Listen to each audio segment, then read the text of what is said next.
Hello guys, for today's video So gagawa pala ako ng design dito, royal icing gamit ko at chinel ko lang siya doon sa wire. At ngayon mag-frosting ako, carrot cake po yan. So yan yung malaki sa baba. At pinakinis ko lang siya ng cream cheese frosting. At ito naman yung maliit. Ganon din yung proseso. Yan. At papatungan ko yan siya ng whip it para mas lalong kuminis. Kasing kinis ko. Hindi pala. At ngayon sinawsaw ko lang yung brush doon sa crumbs at pinitik-pitik ko sa cake. At ngayon naman ay nagsishell ako dyan para mas lalong gumanda yung cake.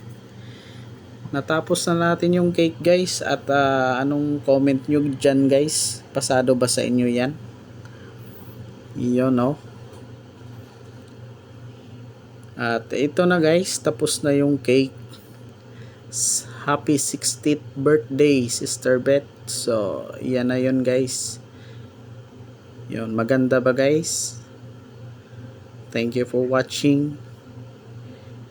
Bye bye. God bless us all. Thank you.